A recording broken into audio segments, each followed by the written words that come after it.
Okay, so this week is part 2 of route selection and highway design. All right. So the first part is on maximum grades. So this is very important when you are designing your vertical alignment. Okay. So because this will affect the performance of vehicles. Very important because the vehicle that is going to be affected by the gradients are heavy vehicles. Okay, where the power to weight ratio is about 180 kilos per kilowatt. Okay, so this is the tables that gives you the maximum gradient that you can use depending on your the standards of your road.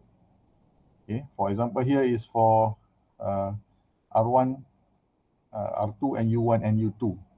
Okay, so the design speed. So it also depends on design speed and the terrain area, terrain type. Sorry.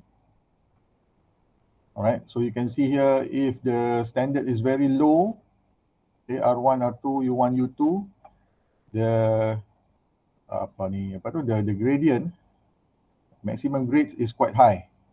Okay, because these are low volume roads and these roads are not meant for heavy vehicles. So you can allow up to if it is a rolling terrain, you can use up to 11%, which is very steep actually. Okay, I can't imagine if you go up until 16%. All right. Okay. So you can see here when the standards of the roads is increased, the gradients also the gradients are decreased. Okay, so it becomes lower and lower.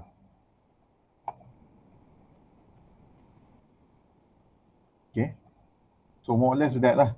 So for your project, most likely you are going to use maybe what R2 or apa tu R3 or R4 or maybe R2. So your concern is this part lah.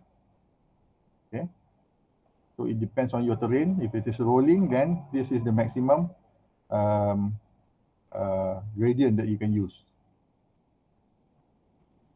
But we also have minimum grades. Okay, it doesn't mean that your road should have zero gradient. Okay, that is incorrect lah. So it is a desirable minimum grade of 0.5% should be used. Okay, for the entire stretch of road. Okay, always have some sort of gradient. Okay, unless there is just a few exceptions. Okay, but generally you must have at least 0.5% or 0.35% can be allowable where the pavement is accurately crowned, meaning that the crossfall of the gradient is very good.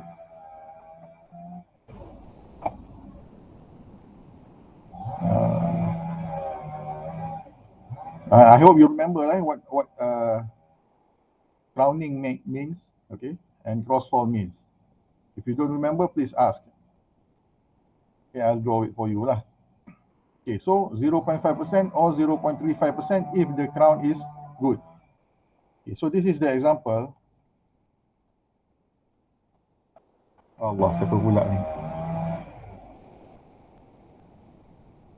Ada potong pokok. Okay, so this is one of the example of an alignment. So I'll need to zoom in.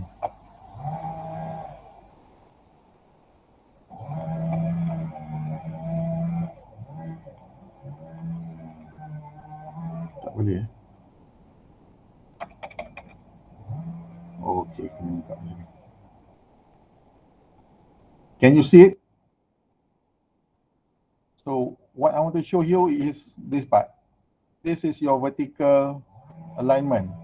So you can see here the value of G is 0.35%, negative 0.35%. So along this alignment, there is no 0%. Okay? So a minimum you must have 0.35 going up and down, up and down, up and down. Why do we need this?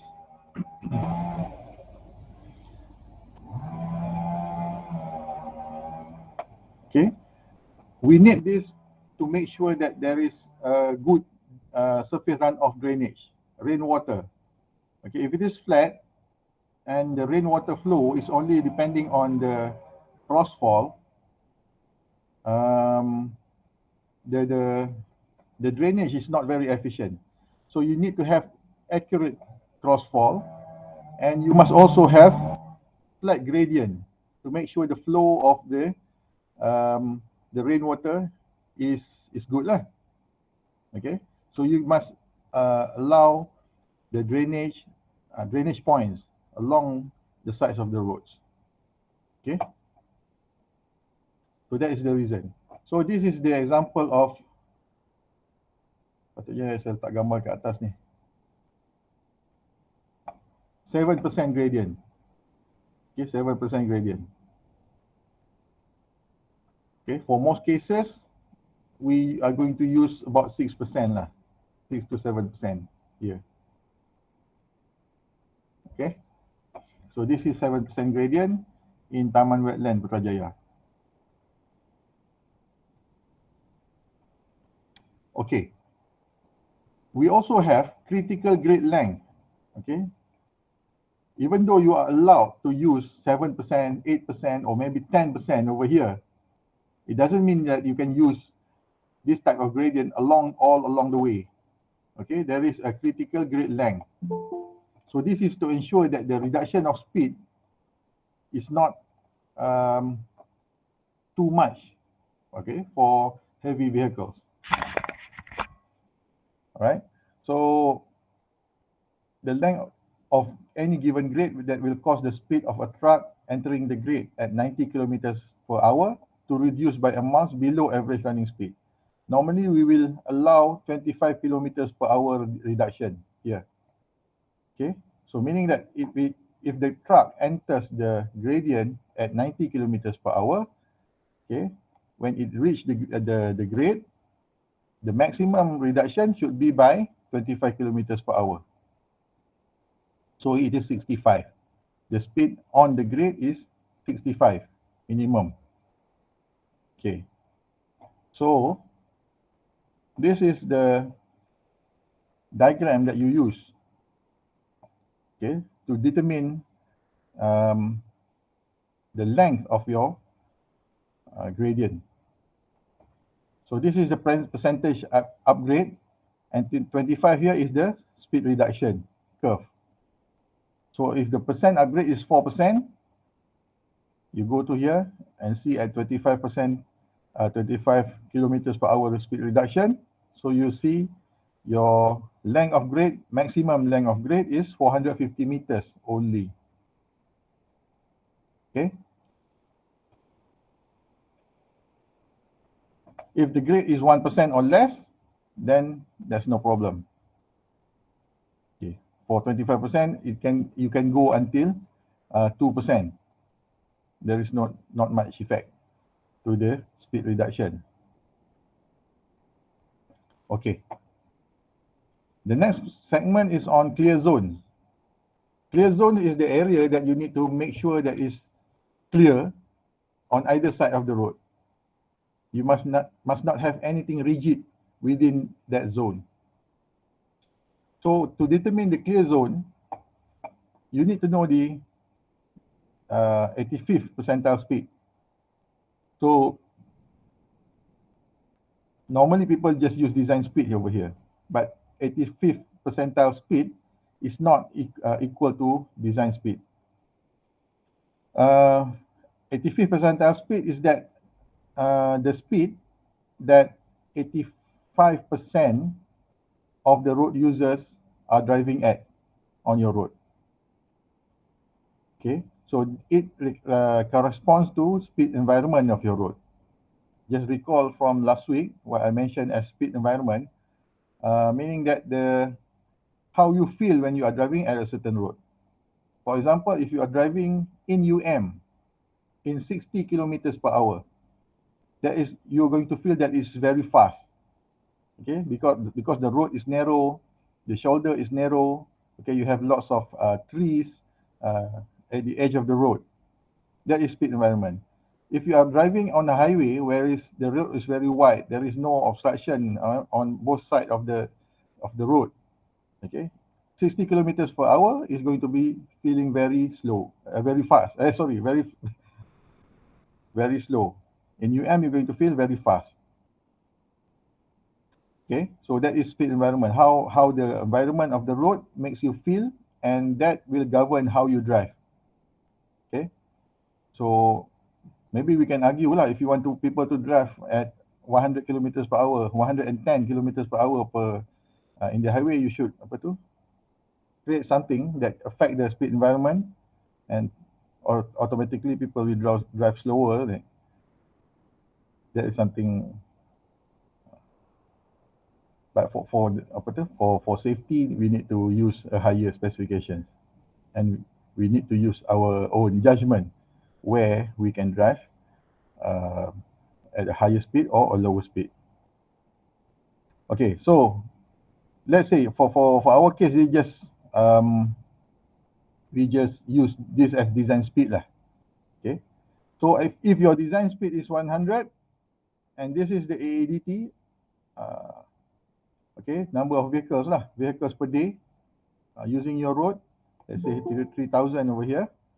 So your clear zone should be 7.5 here, meaning that 7.5 meters on either side of your road, both sides must be clear from obstructions.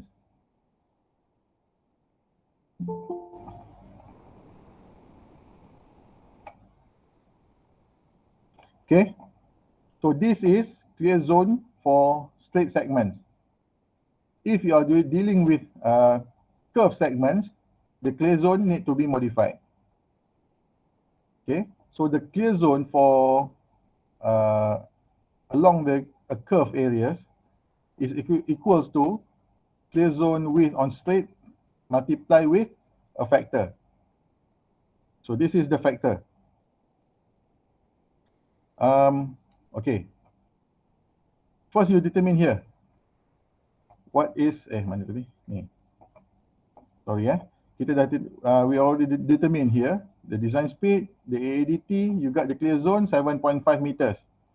If this road is on a curve, you need to multiply with just now. Okay, so it depends on your radius and design speed. Alamak, tak ada pula 100 kat sini 110. This is 120. This is 100. Okay. Let's say your radius is 500. Okay, go to this line. This is 100 kilometers per hour. So go left. The factor is 1.3. So 1.3 multiply with this 7.5 over here. So that is your clear zone width if it is on a curve. This is a mistake here, this diagram. In 90, 100, 110, 100, this is 90, this is 100, 110, sorry. This is 100, this is 100, this should be 100, sorry. This line should be 100. Okay, So this is an example of clear zones. Okay, if you cannot provide adequate clear zone, you need to have guardrails. Okay, for example, this is a segment of a highway interchange. Okay, where a few meters from the edge of the road, okay, they have planted trees lah. If the diameter of these trees are 15 centimeters or less, then there is no problem. You do not need to provide any guardrails. But now the tree is a very big one, okay, and it is within our clear zone. So you need to install guardrails, okay, on this side of the road. Here also, they have installed guardrail in order, because this lamp post here is very close to the edge of the road. So this guardrail actually is protecting this lamp post. Okay. In this case, okay, the guardrail is provided because of obstruction. Number one is obstruction. Is due to these trees, and also the depth of the side of the road here is more than 2 meters. So they need to provide guardrail. However, the mistake in this picture is that this guardrail should be closed, should be extended until here. Okay, because you still have space over here for vehicles to run down and apa tu drop into this area, low area over here. So this guardrail needs to be extended and you need to close off this segment. Okay. So climbing lanes. So this is when you have a high gradient. Okay, where the gradient is very steep. So you can provide climbing lanes for 2-lane roads. 2-lane meaning that one lane going north, one lane going south. One lane for each direction, for example. So the upgrade, so the requirement is that if you have an upgrade peak flow traffic in excess of 200 vehicles per hour. If you have vehicles, heavy vehicles, no, this is not heavy vehicles. So this is general traffic flow, 200 vehicles per hour. Or you have truck peak flow, 20 vehicles per hour. Okay, heavy vehicles of 20 vehicles per hour. Then you can consider providing climbing lanes. Okay, the conditions, if the reduction of speed is more than 25 kilometers per hour, or the level of service E of F exists on the grade, or a reduction of 2 or more level of service experienced on approaching the start of the grade. Meaning that at the bottom of the hill, the level of service is B. Okay, as the vehicle climbs up, the level of service is reduced to D. Okay, or more or less lah. So if that is the case, then you can consider providing climbing lanes. So the characteristics of the climbing lanes, it should begin near the foot of the grade and has a tapered section of at least 50 meters long. Okay, I'll show you later what taper means. The width of the climbing lane should be the same with the main carriageway lane. If the original road is 3.5 meter, then the width of the climbing lane should be 3.5 kilometer as well. And at a minimum, you can reduce it to 3.25 meters. The section of the road must be separated by NJ New Jersey barrier, actually.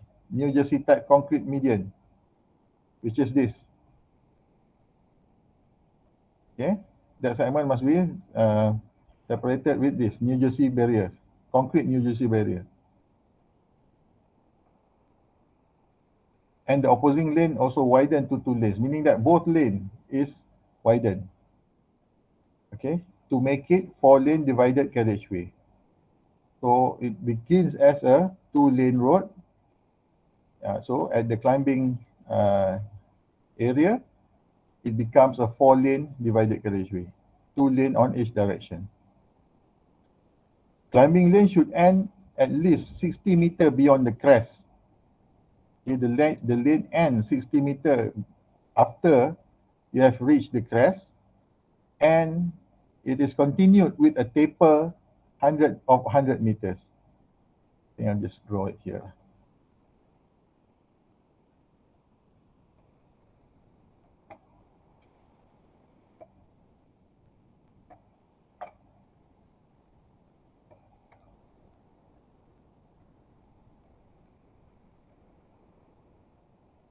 So this is your road.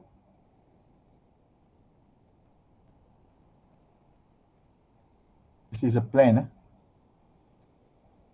And this is the taper. This is the taper. Oops. Alamak. Kau nak padam ni.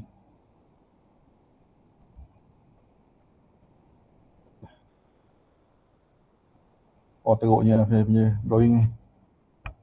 Saya dah try pakai tapi Tak menjadi. Sekejap Cuba lagi.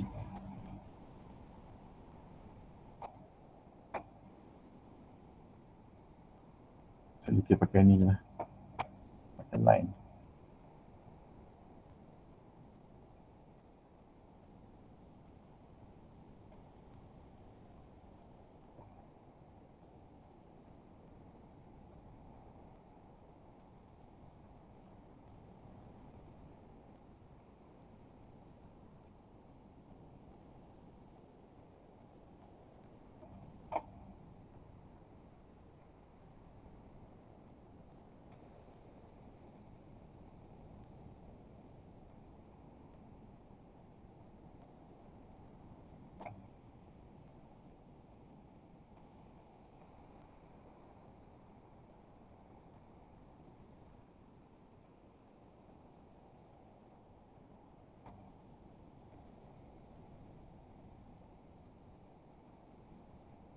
So I think you can see now what's the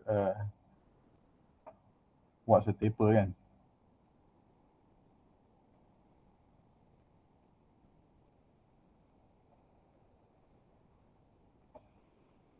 So this is the center line of your road.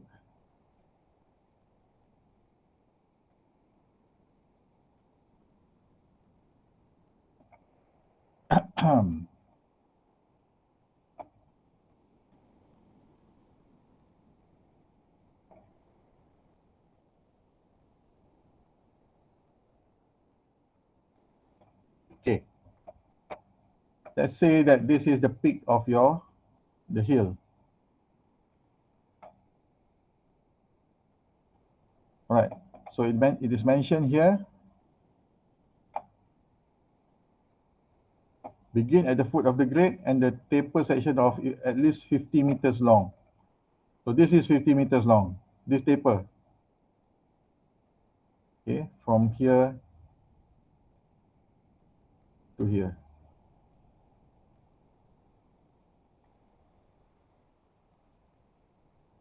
That's 50 meters long. And then the width is okay, 2 lanes. Climbing lane should end at least 60 meters beyond the crest. So this is 60 meters beyond the crest.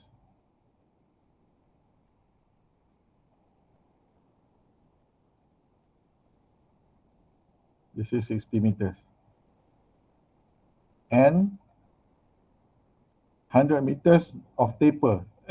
So now this taper is longer. 100 meters.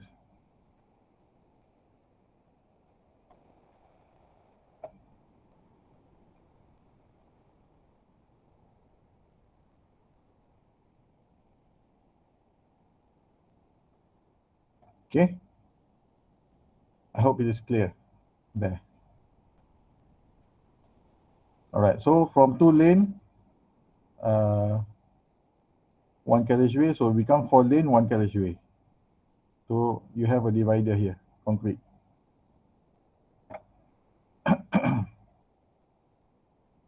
Right. So stop sharing. Okay. So this is the NJB, concrete NJB, New Jersey barrier. So there is a mistake here where the connection of this guardrail to this barrier is incorrect. Okay, they should have a slot in this barrier, concrete barrier, and this uh, guardrail should be inserted into that slot. Okay, and bolted into that slot. It's not like this. So this is wrong. I don't know where they get this design. Okay. This is another example of taper yang saya cakap tadi. So 2 lanes becomes 4 lanes. So this is a taper for turning lane. Okay, from left turning left lah, turning left. And this is another taper actually. You can see this is 1 lane, one complete lane, and this part is actually what actually we call this as acceleration lane, and this is deceleration lane. The taper part is this one, the tapering segment. This is the tapering segment. The lane itself we call as, here is the deceleration lane, because you are decelerating from the main line, okay, and you shift into this lane because you want to turn, isn't it? So this is deceleration lane. On this part is an acceleration lane, because you want to join the main flow of the traffic here. So you need to accelerate your vehicle along this lane and join into the main flow of the traffic. Okay. Ni senang. Climbing lane or multi-lane roads, more or less is the same. However, where the volume is near capacity and the truck volume is high, mana dia cakap tadi? Multi-lane sufficient capacity. Okay, because you already have multi-lane, meaning, for example, you have 2 lanes on each side. Okay, 4 lane, single carriageway. In that case, if you have 1,700 vehicles per hour per lane, then you can consider constructing an extra lane for climbing lanes. Okay, 1,700 vehicles per hour per lane, which is exceeding than 10% of the total flow. This is quite rare actually, okay, to have heavy vehicles more than 10%. Okay. So this is passing lane. Okay, this is for overtaking, not climbing. So this is you provide this type of lane where the terrain, the terrain does not allow a very long straight segment. Okay, so meaning that you allow heavy vehicles to drive on the passing lane, the extra lane, and so that other vehicles can overtake. Okay, so such sections are particularly advantageous in rolling terrain where the alignment is winding, banyak corner, lots of curves, or where the vertical profile includes critical length of grade. Maksudnya gradient dia dah reach critical ataupun lebih panjang daripada it is longer than the maximum. Okay. In that case, you can construct passing lane. Okay. Normally, passing lane is just for this long and winding road. Okay. If it involves critical gradient, then it is climbing lane. Okay. So the section of the 4 lanes need not to be divided. Okay. You don't have to have the concrete barriers. The use of a median, however, is advantageous. Okay. You can have a median. Okay. This is an example of a painted median. 1 lane, another lane. So this is just a median, painted. Anybody know where this road is from? Where this picture is from? Mana tahu ada orang kampung kat sini?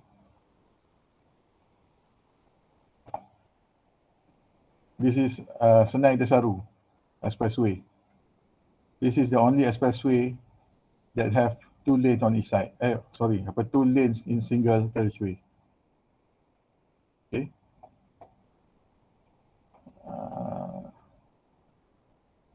Okay. Advantage. The use of median is advantageous when you have 500 vehicles per hour or more.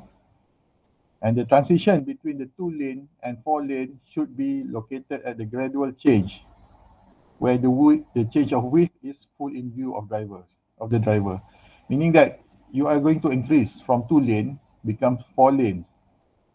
Okay, that transition, that change must be visible to the driver. You cannot introduce the extra lane right after a curve, meaning that people driving, they didn't see the extra lanes coming. So the change must be visible to the driver. Sections of the 4-lane road, particularly divided sections, should not be longer than 3 kilometers. Okay. This passing lane should not be longer than 3 kilometers so that the driver does not lose his awareness. Okay, that the road is basically a 2-lane facility.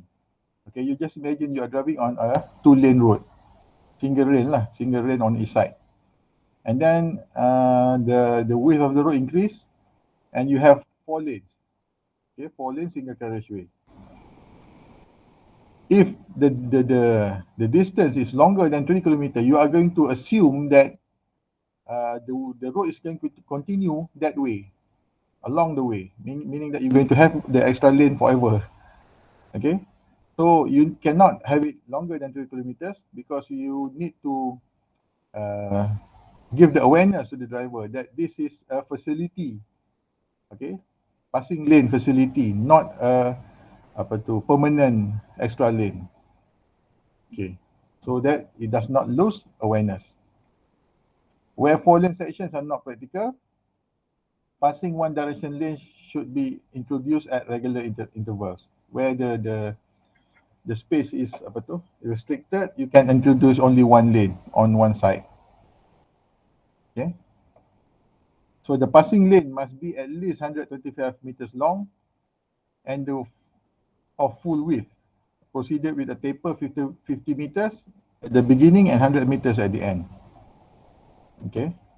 Why? Because this 50 meter is shorter because you need a very not so long. The distance is not very long because you are diverging from the main flow. At the end of the segment, you are merging to the main flow, so you need extra length. Okay, so 125 plus 50 plus 100. On paper, it sounds simple lah.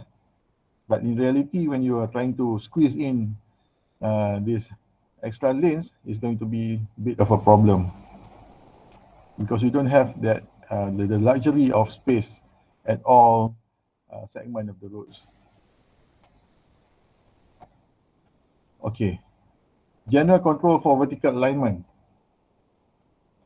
In addition to specific control, okay, a smooth grade line, ini dah cerita kan last week. Smooth grade line with gradual change should be strived, meaning that the gradient must be smooth lah. Okay, the transition between to downgrade and upgrade must be smooth. While the maximum grade and the critical length control the manner in which they are applied fitted to the terrain on a continuous line, meaning that you need to determine the suitability, okay, and the appearance. This can be a problem when you are designing manual, but if you are using a software where the software nowadays you can simulate, you can have a simulation as if you are driving along the road, then you can see. Okay, there's not much of a problem if you are doing it on the software. So roller coaster or hidden dip should be avoided. Broken back. Okay, this is the same as last week lah. Okay. This is for a control for horizontal alignment. Okay, this is also the same. Horizontal alignment should be consistent with topography and width. Long straight. Okay. On the other hand, very long straight should be avoided. This is what I mentioned last week lah. You cannot have a road that is straight all the way. Okay. The maximum length of a straight section of a highway should be limited to 2 minutes of traveling time. Okay, because research has found that more than 2 minutes, people will tend to get sleepy if the road is very straight. So you need to have interactions of the driver and the road. Okay, so that you're going to introduce small curve and another small curve. Okay, every few minutes or so that people don't tend to get sleepy. Okay. All right. For small deflection angles, curve should be sufficiently long to avoid the appearance of a kink. Okay, this is easier if I just draw.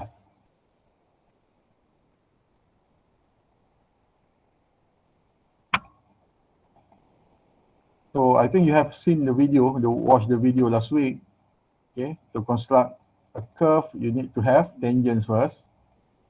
Okay, so small angle, small deflection angle, meaning that the angle here is small. Oh,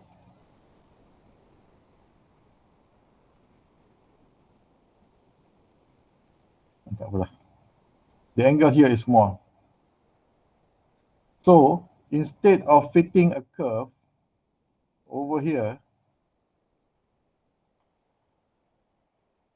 jadi baru je.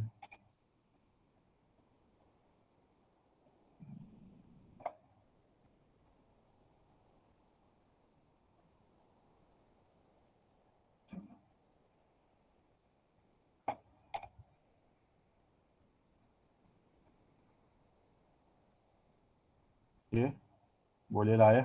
Instead of fitting a curve here, you fit a curve, a larger curve here. Saya buat silap lagi. I think you get the idea lah.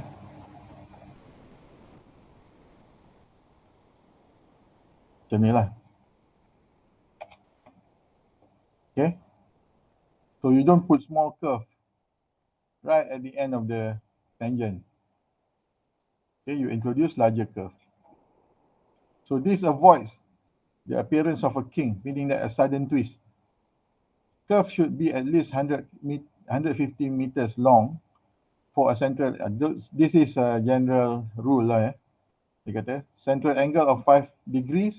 The length of the curve should be at least 150 meter long. Okay, and the length should be increased 30 meter for each 1 degree decrease in the centerline angle.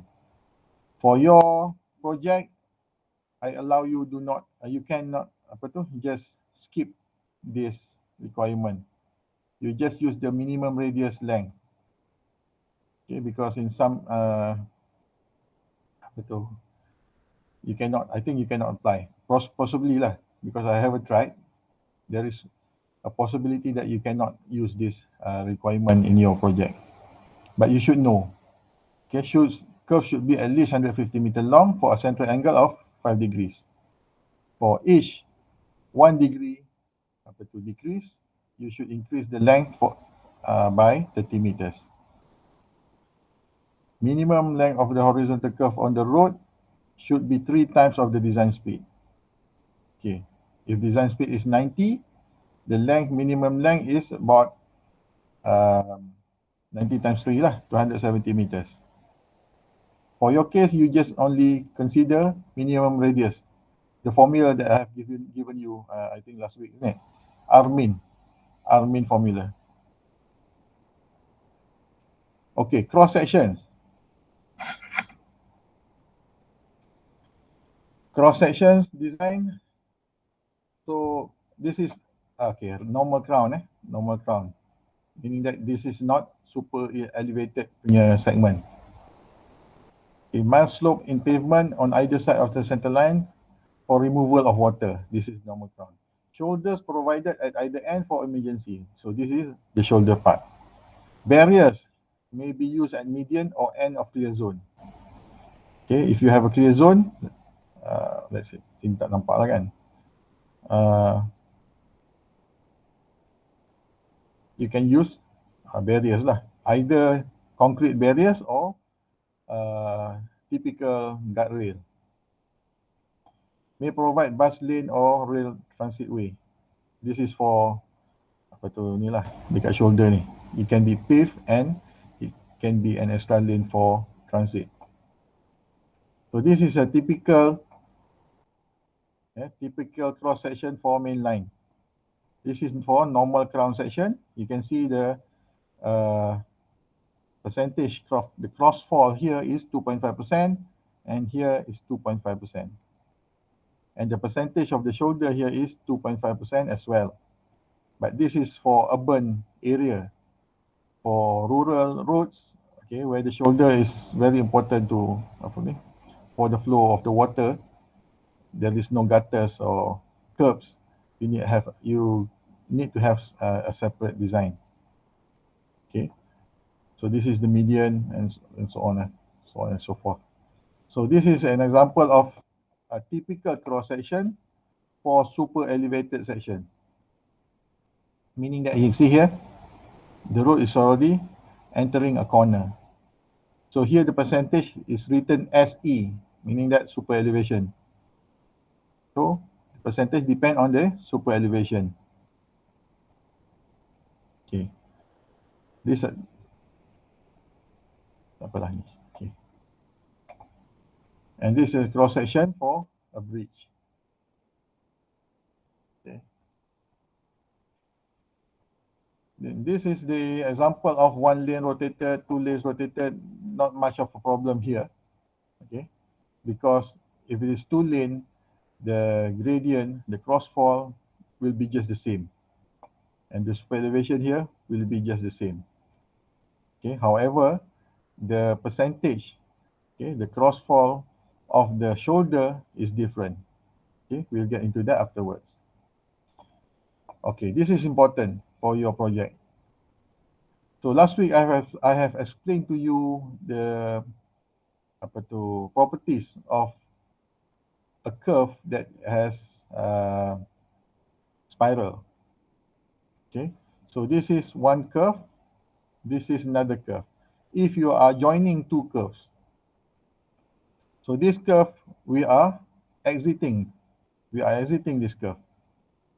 Okay, you find the SC point, TP, TS, and SS. As you are entering the second curve, you will meet point SS, TS, TP, and SC. Okay, so this is the best case scenario where between these two curves you have a complete set of the transition points. You have all points SC, TP, TS, SS. On the other side, you have SS, TS, TP, SC. This is the best case scenario. And you even have extra distance between these two SS points. However, if you have very limited space, this is the minimum that you can apply. Okay. So after TP, there is no other point. Okay. So you can join the SS and TS at one point. You just stop at TP, and this curve also stop at TP, and then in the middle, the gradient is reduced to 0%. Okay. Okay. Cross slope.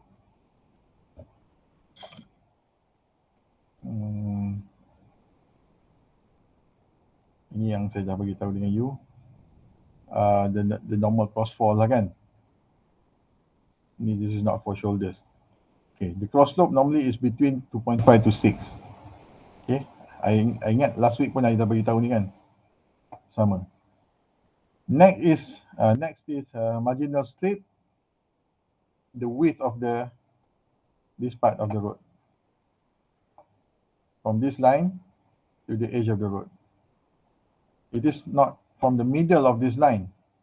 It is at the inside edge of this line to the outside edge of the road. That is marginal strip. So for your design standard, it depends what is the lane width and what is the marginal strip width. For your project, you do not take into account this. Okay, you just use lane width. Yep. Okay. I think somebody is turning on their mic. Do you have something to ask or?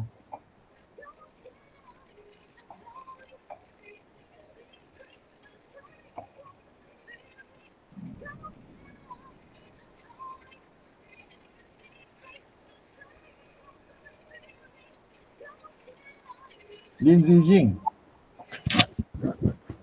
Yes. do you need to ask something? Do you want to ask something? Okay. All right. If you have anything to ask, you just can raise your hand and ask me questions.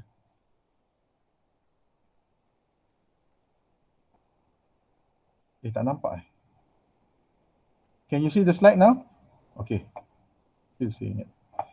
All right, so that is the marginal strip. So this is the width of the marginal strip.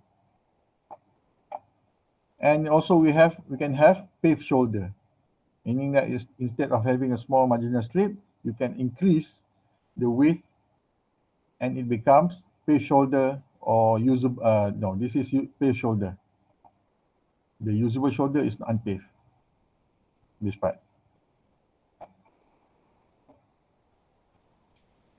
Okay, so this is common knowledge lah. The functions of shoulders. Okay, to provide space for emergency vehicles or emergency stopping, provided for motorists to stop for various reasons, provided to escape potential traffic accidents.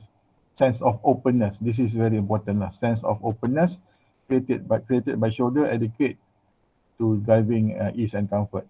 Okay, the smaller the width of the shoulder, the lesser the speed environment is. Side distance is improved. Okay, so on and so forth lah. Structural support is enhanced. Okay, structural support to the pavement is enhanced. This is because for shoulders, you need to compact. Okay, it doesn't mean that you only compact for the main carriageway. You also need to compact for the shoulders, meaning that the strength, the bearing strength, bearing capacity of this shoulder is higher than normal subgrade. Okay.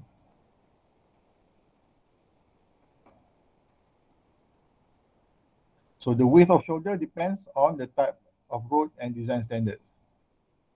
Okay, the type of terrain and design standard. So this is the shoulder width.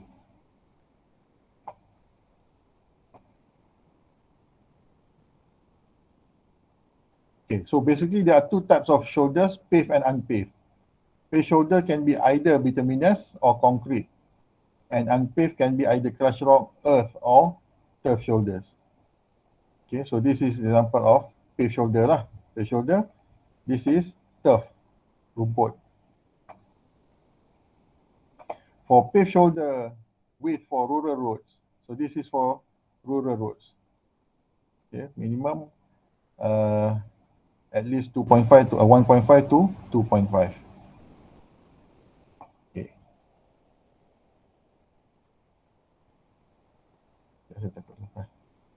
Ni. This is important. Shoulder cross slope. All shoulders should be sloped sufficiently to rapidly drain surface water, but not to the extent that vehicular use would be hazardous. Meaning that the slope of the shoulder should be higher than the crossfall of the road, but not to the extent that it is very steep that you cannot park your vehicles on the shoulders. Okay. So you need to design the cross slope and the type of shoulder jointly. Because the nature of the surfacing materials used and surface irregularities, unpaved surfaces such as earth, okay, and gravel need a greater cross slope on tangents to prevent absorption of water into the surface. Okay, especially so you need a higher slope for your shoulder, especially when you use materials such as earth, gravel, or crushed stone. So this is because we need to drain the water as quickly as possible. We do not want any ponding at the shoulder, okay, and weaken the shoulder because our shoulder is just earth and crushed stone. Yeah? So it is unpaved. If you have any ponding at unpaved surfaces, it will greatly reduce the bearing capacity of the shoulder. So therefore, cross slopes greater than 2% may be used at these surfaces. For bituminous and concrete shoulders, it should be sloped between 2 to 6%. And gravel and crushed rock, 4 to 6%. And turf shoulders, 6%. This is quite extreme actually, 6%. Where curves are used, when you have curves to outside of the shoulders, meaning that you have your lane and then you have shoulders. At the edge of the shoulder, you have curves. So the minimum cross slope should not be less than 4% to prevent ponding on the roadway. Okay, the most important part is this part. At super elevated areas, shoulder cross slope should be adjusted to ensure that the maximum rollover does not exceed 8%. Okay, I need to explain to you what this means. Okay, so this is your typical cross section for your project. Okay. For outside of a super elevated curve, the super elevation rollover value is the maximum algebraic difference in cross slope, which is here. This is the difference, 3% here. 3% here. Between the carriageway or the travel lane, which is this one. This is the carriageway. This is 1%. Where the carriageway is adjusted by the super elevation and the shoulder, number 2, which is not adjusted by super elevation. This is 2%. Okay. This is a curve. This is outside. This is inside. If you're looking at this, if you look at this cross-section view, you can see this is the shoulder, this is the carriageway. The right edge of this road is higher than the center line. So this is the center line, the red cross over here. So you can see that this shoulder, this curve is going to the left because right hand side is higher than the left hand side. Okay, we are using the center line here as the reference. Okay, because this is a curve, it will have super elevation values. For this point, the super elevation value here is 1%. So this is positive 1% because from here it's going up. So this is positive 1%. And then it continues until the rollover point here. And the shoulder here is 2%. Okay, so you have negative 2% because it is going down. So the difference between this slope and this slope is 3%. Okay. All this here is happening outside of the curve. So the difference between this slope and this slope at a maximum should be 8% or less. Okay, so this is for the outside super elevation, super elevated curve. For the inside, the shoulder uses its design value. For our case here, the design value is 5%. Unless the value is less than the slope value of the super elevated carriageway. In that case, the super elevated value of the carriageway is used for the shoulder. Okay. So this is the normal crossfall. Is negative 3%. The design slope for the shoulder at a straight segment, because this is negative 3, is 5%. This is no problem because the rainwater, the surface runoff can flow easily. It flows slightly slower because this is 3%, and when it reach the shoulder, it flow faster. Similar here, this is less than 5%. Okay, 0 is actually higher than negative 5. So the water will tend to flow faster on the shoulder. The incorrect way is this part, where, let's say this is the super elevated segment of your carriageway, and this is your shoulder. You cannot maintain the percentage of the shoulder as 5% at a super elevated segment, because this is already 7%. Okay, this will cause the rainwater to pond over here because you have a steeper slope and a mild slope over here. So the rainwater will flow very fast here, and when it reaches the shoulder, it becomes slow. Okay, so ponding will occur here. This is incorrect. So the correct way, when the super elevated segment is 7%, the shoulder must follow, even though the design uh, percentage for the shoulder is 5%. At a super elevated segment, the percentage of the shoulder should be similar, should be the same with the super elevated percentage of the carriageway.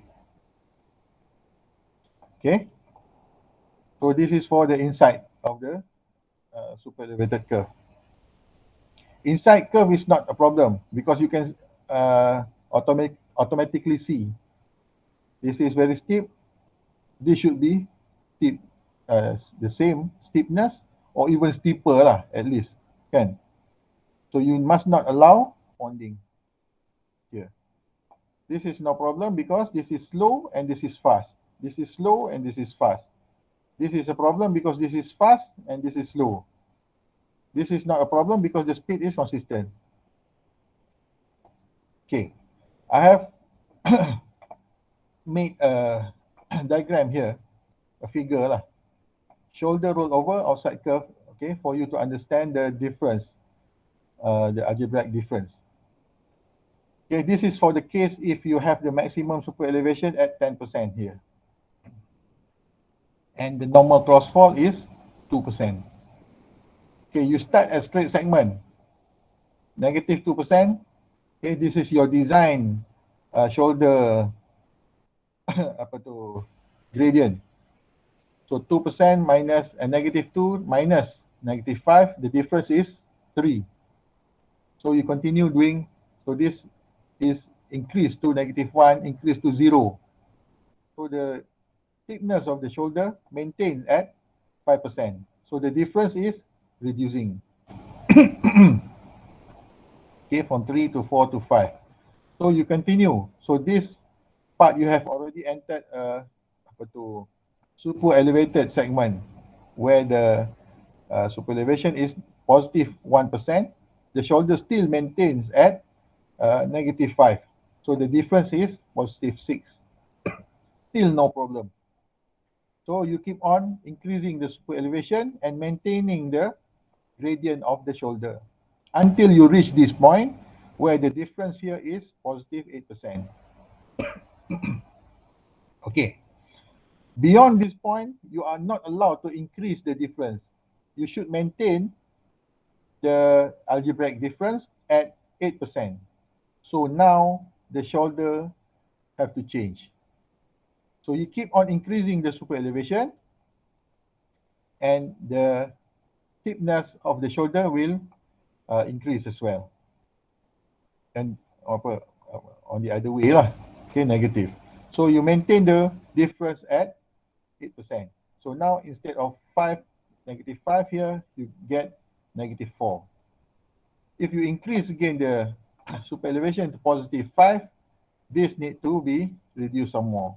Maintain the difference of 8, 8, 8, 8, 8 until here.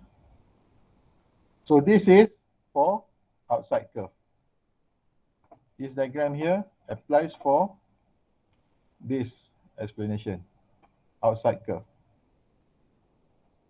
For inside curve, the rule is just this. Don't make it slower. Fast, slow, that's not good. Fast, fast, okay. Slow, fast, okay. Slow, fast, okay. Okay? All right, now we'll go to the project brief.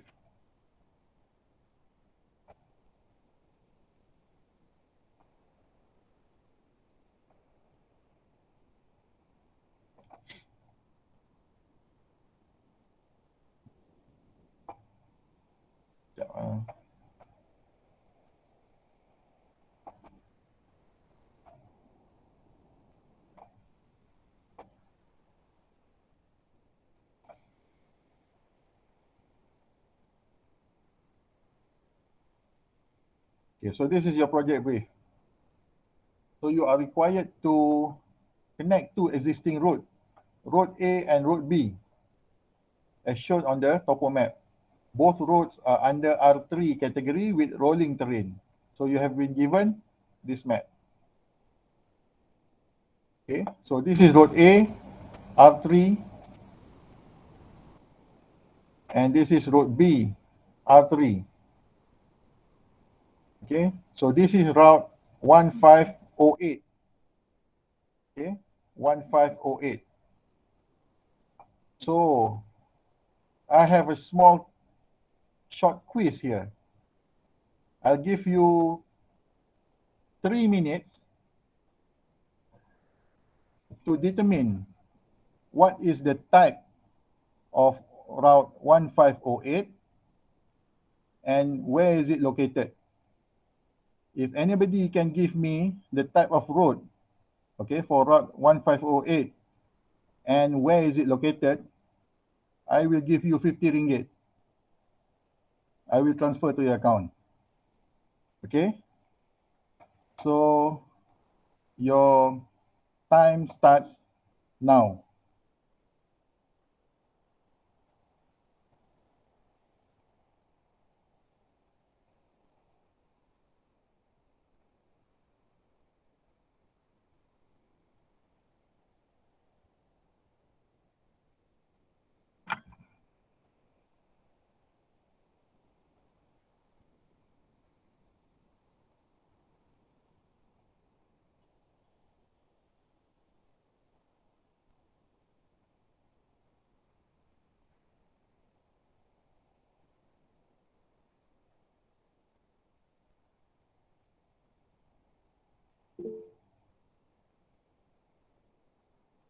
Your answer must be full.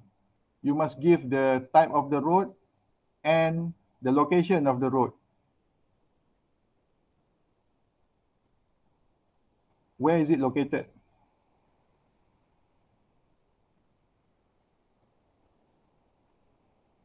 Wrong. Jalan Sungai Relang is wrong.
Okay, correct.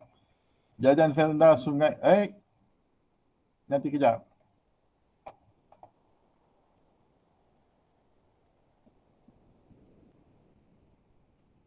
Okay, Jalan Felda near Jerantut. Okay, correct.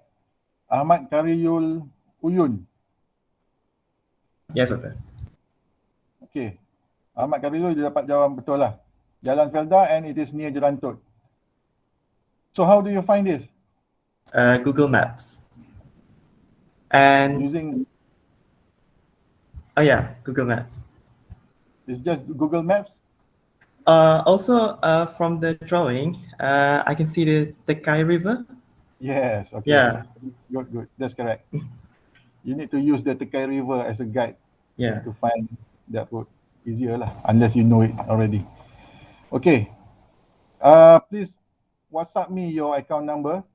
I will transfer to you 50 ringgit after the class. Okay, thank you, Doctor. Welcome. Okay.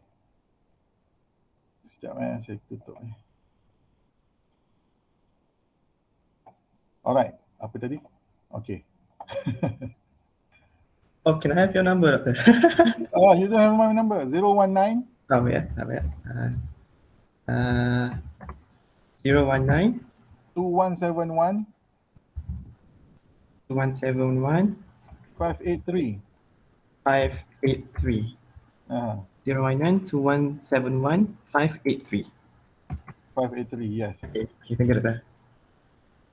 Actually, your answer here, Jalan, it is, I'm just looking for Jalan Feldan near Jerantut. Sungai Retang is not the answer. Oh, Sungai Retang or Sungai Relang is not the answer. Because Sungai Relang is near Sungai Merap in Selangor.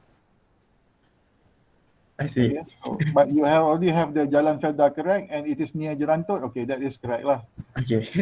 Alright. So I can accept that. So Okay. KIA 180023, I cannot accept because you didn't give the keyword Jerantut. Okay. Thank you very much everybody for participating. Okay. Alright. So you need to provide two alternatives of horizontal and vertical alignment of your road and select the best design. So what is your option here? You need to connect road A to road B, and you have private land here and private land here. Okay, so I would not advise you to have any land acquisition lah. Okay, you need to try to avoid private land and the forest reserve, not to encroach, not your road to encroach into the forest reserve and the private land.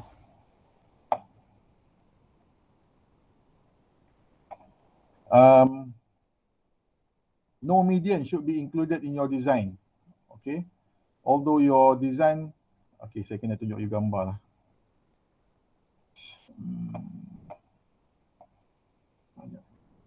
Okay, give me 1 minute. I need to find the slide.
Somebody, I'm not sure. Okay, maybe you want to turn off your camera as well. Okay, thank you. Okay, so no median should be included in your design, although the specification of R4 and above require it. However, the width of the road reserve must be complied. So this is what it means. Okay. In this table, so it depends lah. The existing road is R3. Your road can be either R3, maintained at R3, or you can increase it R4 or reduce it to R2. However, if you are increasing it to R4, it is specified here the median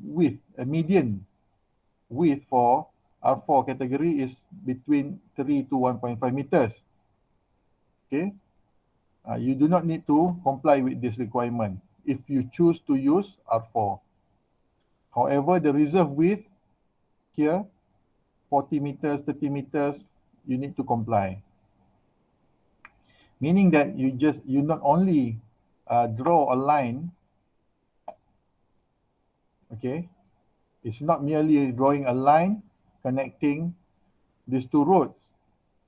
You need to make sure that the width of the reserve, that line has equal width.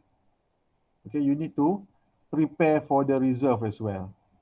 So let's say you are using R3 and the reserve width is 25 meters. Here, your line here will have 12.5 to the left, 12.5 to the right. Okay, so you need to make sure that the reserve is complied. So if you're, for in case, just for example lah, you are, you boleh tulis boleh lain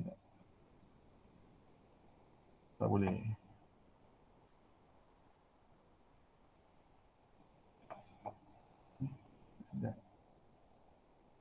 Ada siapa tahu kalau saya boleh lukis atas PDF?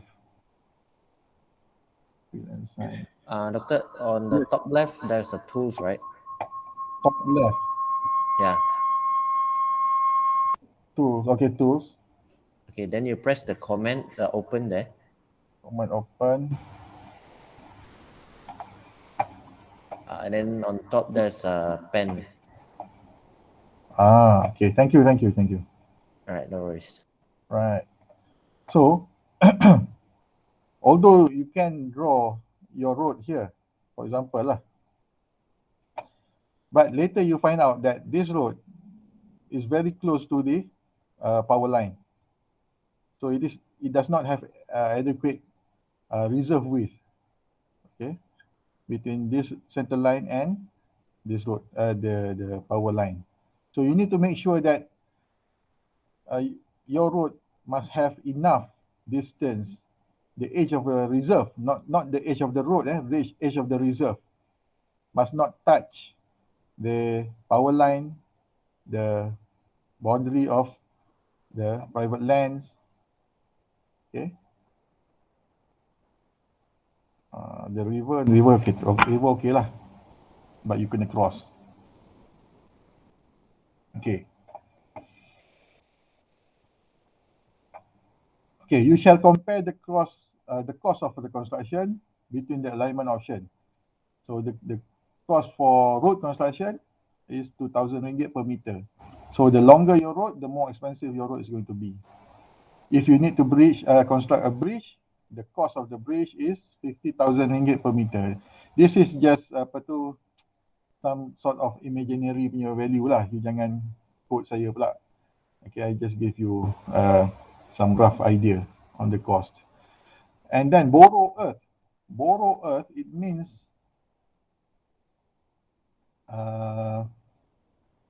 you're going to have cut and fill, isn't it, in your design. I think I have already covered it in the video last week. So the amount of cut will cost you, no, not amount of cut. The amount of the balance. If you have inadequate cut to fill in the fill, meaning that you have to borrow the earth. The cost of borrow is 50 ringgit per meter square. Why is it meter square? Because we are only estimating two-dimensional from your vertical alignment. Okay. So you need to know how much do you need to cut, and you know how much do you need to fill. If it is inadequate, you need to borrow the earth. The cost is going to be 50 ringgit per meter square. Actually, there is a cost of dumping the earth as well, but meaning that your cut segment is higher than the fill segment. But I do not pose into any cost on that. In reality, you have dumping cost for when your cut is higher than the fill. The elevation of any bridge should be at least 3 meters above the riverbed. So this is the riverbed. The depth, the deeper segment is 13.5 meters. The edge of the river here is 14 meters. This is tak realistic lah, lebih kurang kan, tapi just for exercise. Okay, so this is the edge of the river, this is the edge of the river, and the deeper segment is 13.5 meters. So along this dotted line, it is all 13.5 meters. and your bridge is only 3 meters above, cannot lower than that. That's also unrealistic, but never mind, that's for our exercise. Okay, it should be higher than, meaning that the elevation should be at least at 16.5 meters. Okay, 13.5 plus 3 meter going up.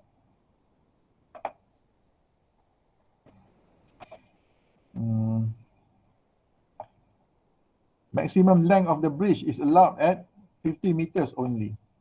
So you can cross maybe here, yeah. If you try to cross like this, so this and this is more than 50 meters. Okay, so your crossing must be at a maximum 50 meters. Okay, apa lagi tadi?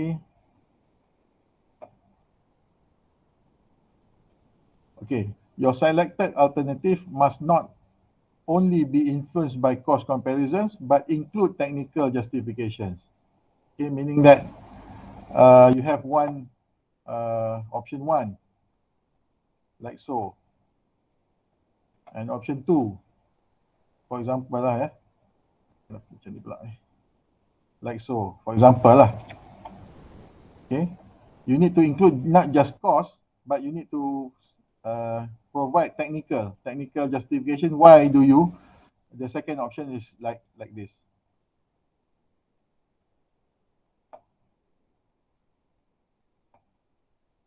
Okay. Macam mana saya nak undo?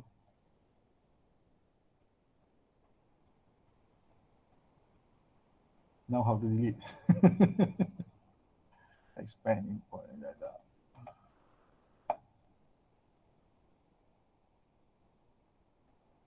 Erase. Wah, teruk macam ni, tak boleh. Okay, tak apa. Next part.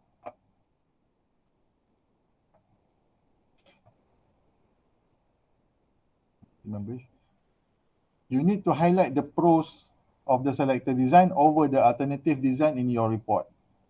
Highlight the pro and cons lah, in order to push your idea, which the option that you wanted to select. The scale of the topo map is 1 to 1000. What does it mean? 1 to 1000, meaning that, okay, scales does not have units. Okay, it can be any unit. If it is in centimeter, it means that 1 centimeter on this map equals to 1000 centimeters on the ground. So 1000 centimeters on the ground is what? 10 meters. Okay? So every 1 centimeter here is 10 meters length.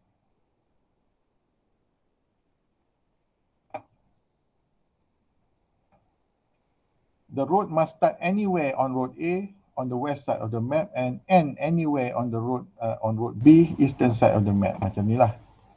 Anywhere. Tapi of course you cannot start here lah because sini ada forest reserve. Okay.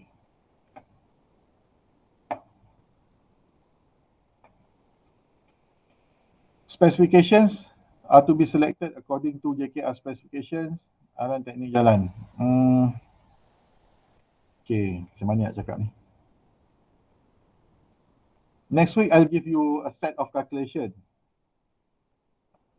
I think it's better you just stick with the calculation that I give you, the formulas and how to calculate. Okay, for this week and actually last week as well, you can start drawing lines, getting the surface heights, and plotting the height of the natural terrain.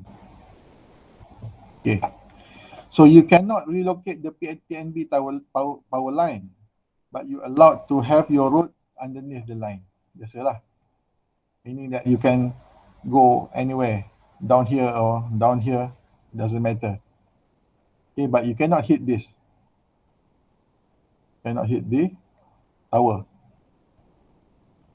Not just hit, you cannot be with your reserve must not touch this TNB punya reserve. in reality, this reserve, they have the reserve here. So your road reserve cannot touch their reserve, something like that. Let's say this is their reserve. So your road, let's say your road is here. So this is the boundary of your reserve, bukan boundary of your road. This is center line of the road. This is the edge of your road, and this line is the edge of your reserve width. Okay, your reserve width cannot touch, in reality cannot touch, can just touch the reserve of the power line. But in our exercise, it's okay. You can have your road reserve right next to the tower here. It's okay. You don't need to consider the reserve for the power, the tower.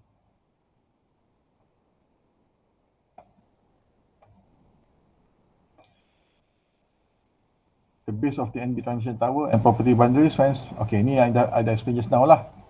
Must not be within the reserve of your road. The first and last of the road must be straight and flat.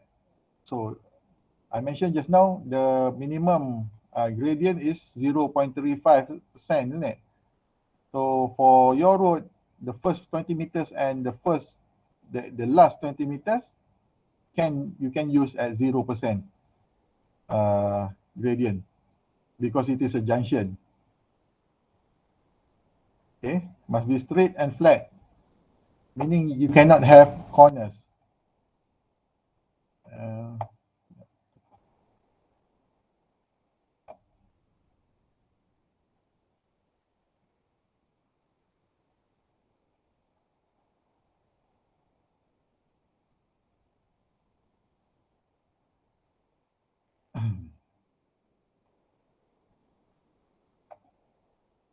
One minute.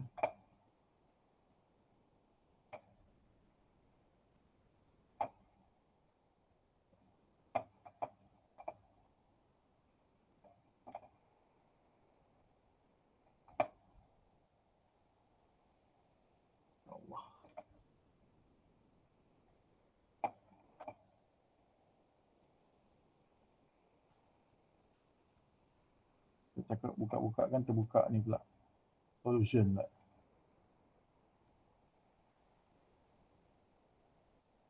Okay. First and last must be straight and flat. Okay. What it means, for example, your road is here.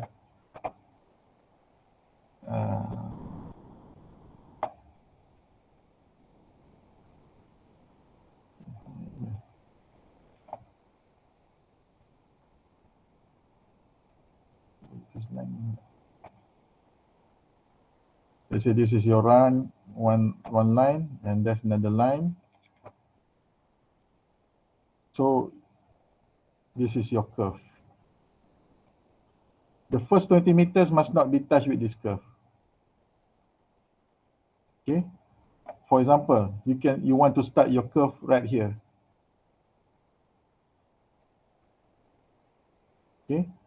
So this is not permissible because the curve have started too early, meaning that this is a junction. You need to make sure that this junction is a straight and this one is also a straight.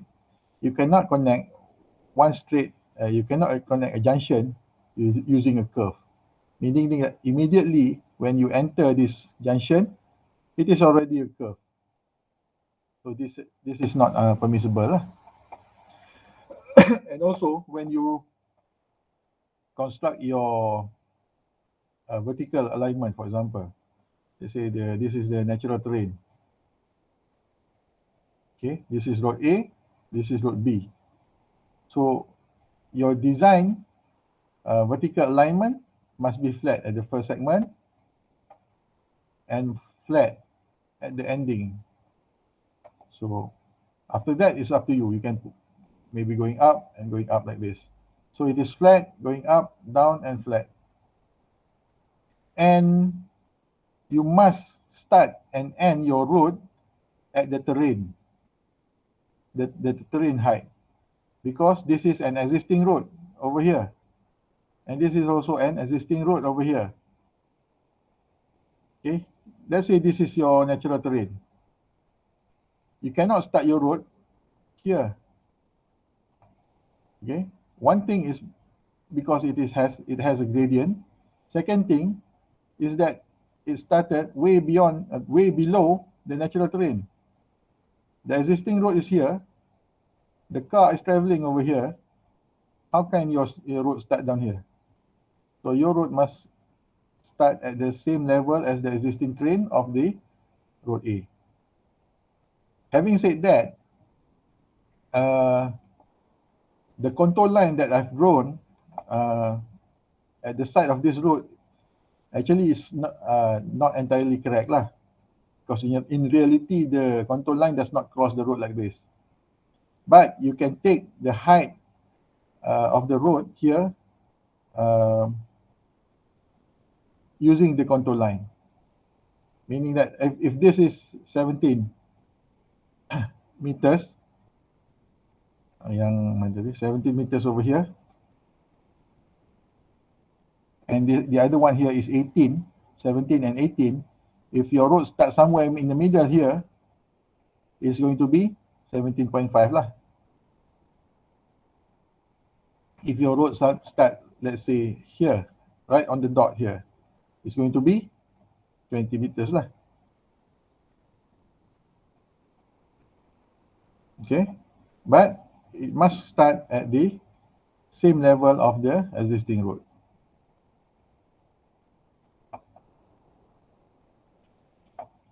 Okay. Okay, ni yang I explain tadi. Starting and ending of your road must be at terrain height. Okay. Smaller angle of any junction must not be less than 70 degrees. Okay, if you are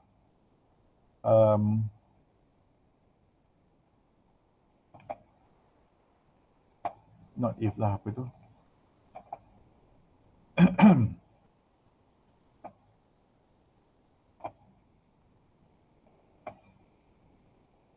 The junction here.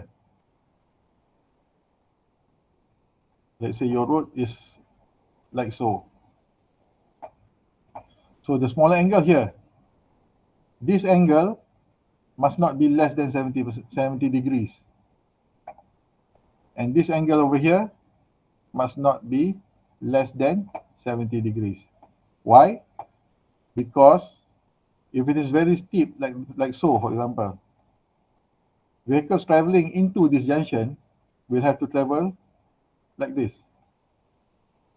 It is very unsafe. Okay, the side distance is not good and it's very inconvenient lah. So the angle maximum is 70 degrees. Cannot be less than that. All right. Your vertical alignment shall be designed on an A4 graph paper. If you need more length, normally it's length lah. You can glue together 2 sheets of A4 graph. The vertical scale of your vertical alignment is 1 to 100 and horizontal scale is 1 to 1000. Ni I think senang kan? Scale is different for vertical and horizontal.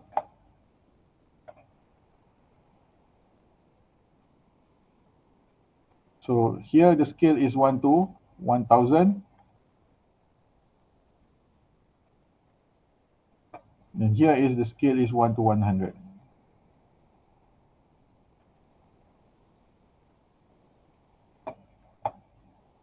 You must report the amount of cut and fill in terms of calculated area calculated from the vertical alignment of the graph. So this is your vertical alignment.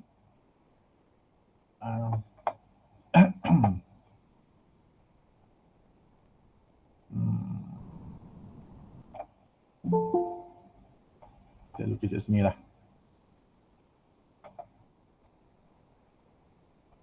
Tidak. Okay.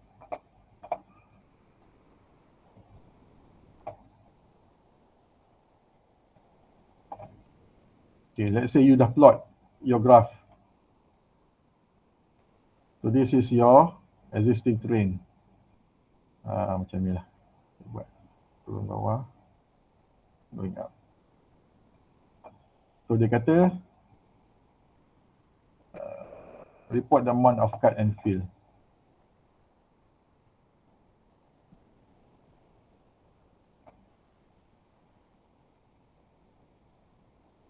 Tak ada pula.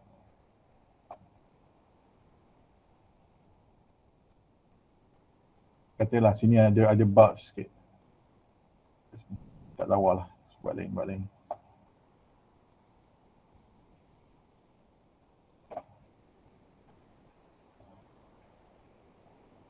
Tak ada space. Cari space kosong kat sini pula. Okay.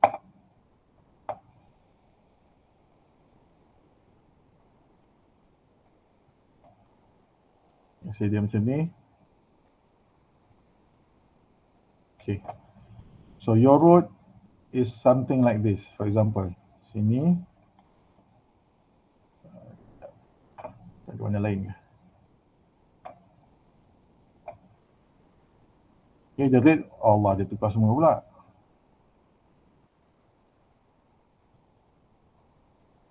Okay, tak apalah. Yang ni, this line is your design. Okay.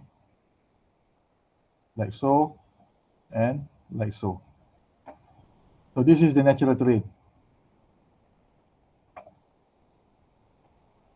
Okay, this square actually.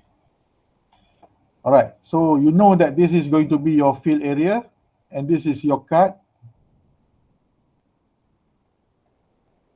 This is fill, and this is cut. Okay, so you need to calculate the area here in terms of meter square, and then the area here meter square for the fill area, and this is the cut area. You must report what how much is cut and how much is fill.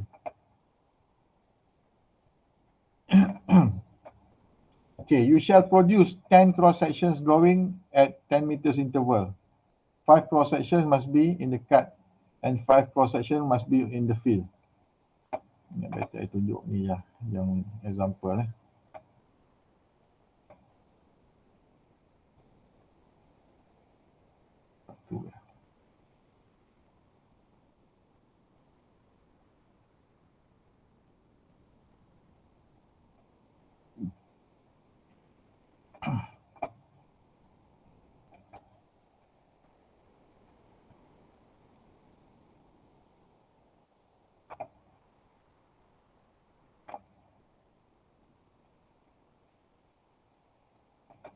Let's see, this is your alignment.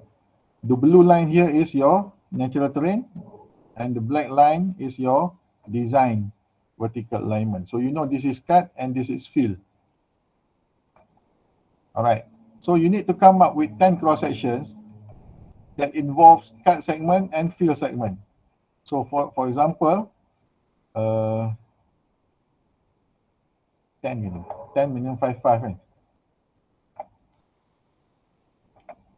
Cross section, okay, 5. So 5, you need to cut the first segment here. Okay, this is the turning point between cut and fill. So your first segment, your first slice can be somewhere here, 60 meters. Change 60. So change 60, 50 meters back. Okay, every 10 meters. So it is 50 meters back. Sampai sini lah. So here, another 50 meters into the fill segment. So your cross section is going to have both cut segment and fill segment.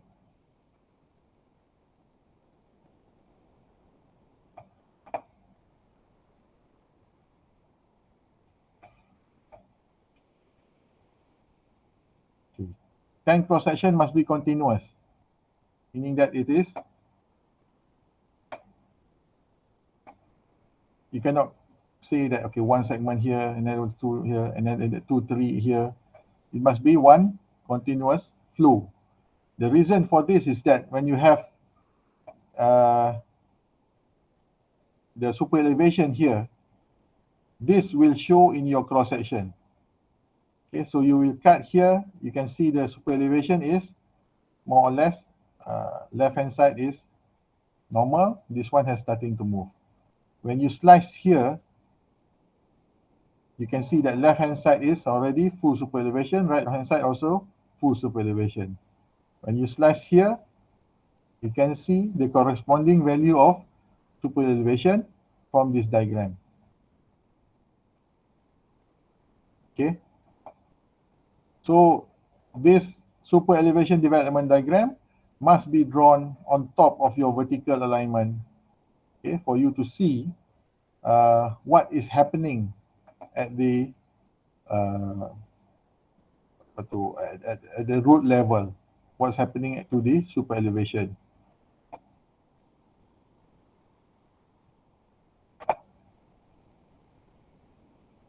Okay, the scale of cross section is 1 to 100 for both vertical and horizontal alignment.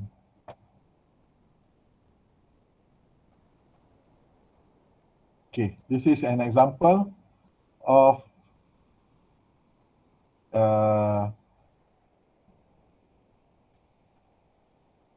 your cross section lah. So this is existing terrain. What you do is that you slice here, for example. This is Chinese 50, point number 1, point number 2, 3, 4, 5.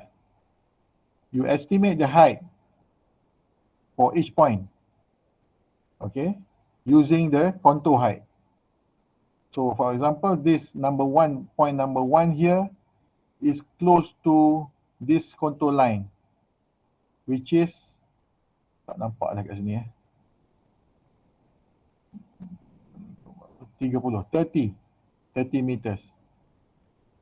Point number 3 here lies on the contour line that is 60 meters. So point number 2 between these two contour line, it should be the value in between 60 to 55. Okay, so you estimate for each point, the height of each point.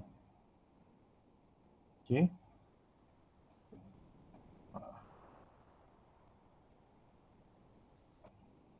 Actually, this is your road. Dia ada corner kat sini kan. Dia ada corner kat sini. Okay. So, when you have estimated this, Chinese 50, you plot this diagram.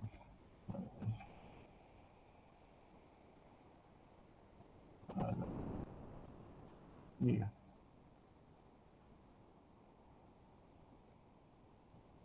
Okay, you plot this diagram. So because this is last year's example, this is apa tu?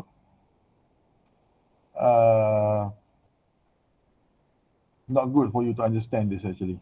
So you need to plot this point. One first point, second point, third point. So this is the existing terrain.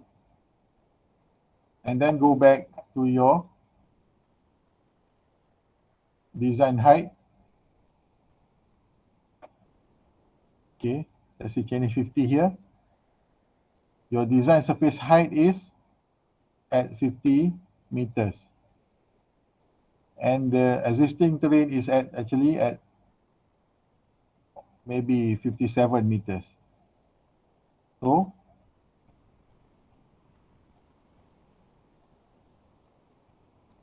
ni kat sini 60 and 50. So this is 50 meters height, and the natural terrain here is 60 plus lah actually, 60 meters height. Okay, starting from this middle point, you start to build your cross section. But this is apa tu? We can discuss this more later lah. for now, the important part is that you need to get your alignment first. Okay, alignment first. So straight line, for example, this. Okay. Straight line here and straight line here, and then fit in the curve. And then you estimate for each point at 10 meters interval. Bukan 10 meters. 5 meters. 5 meter interval. Will depend on your scale lah nanti. You tengok. Senang cakap every 10 centimeters lah. 1 centimeter, sorry. 10 millimeters. So, along the road for every 1 centimeter, you need to estimate the height of this road, the natural terrain, and then you design the natural terrain here, and then you design the vertical alignment.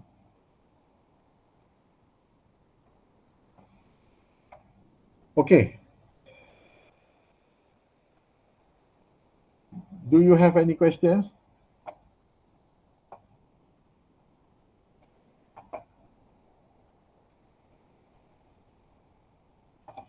I have uploaded further some more videos, 3 segment video for this week.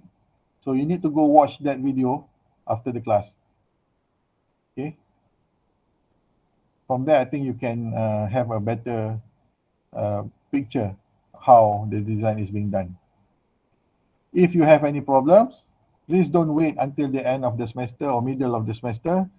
Get back to me, explain what's the problem, and we'll try to sort out the solutions to your problem. If you don't even understand what the design procedure is about, please let me know. Okay. All right. For your group presentation,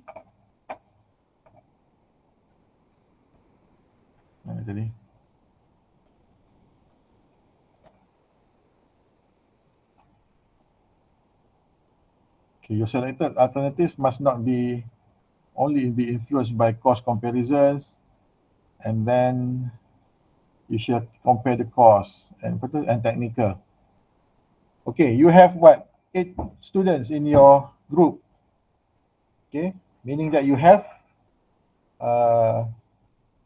16 design. So between that 16, you need to choose 3 design and compare the 3 design and present to me in class. So at the end of the presentation, you need to highlight lah which one is the best design in your opinion. Okay, most likely the difference is not going to be much lah, but you just pick 3 design from your group members. Everybody shall be present. It will be the presentation is going to be from only one student, but I will ask questions to any group member, okay, after the presentation. Meaning that I see the name list. Okay, one guy is presenting. I can ask anybody from the group to answer any questions. Okay, so that's the how the presentation is going to be.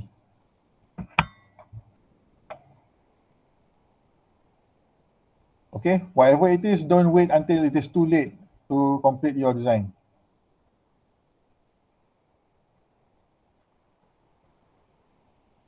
Okay, any questions? If you don't have any questions, you can start watching the videos in the YouTube channel lah. The same YouTube channel that I have given you the link of last week. Okay. Thank you very much, everybody. I'll see you next week. Thank you, Doctor. Okay, Doctor. Thank you. Okay. Thank you, Doctor. Thank you, Doctor. Thank you, Doctor. Thank you, Doctor. Thank you, Doctor. Welcome. Thank you. Thank you, Doctor.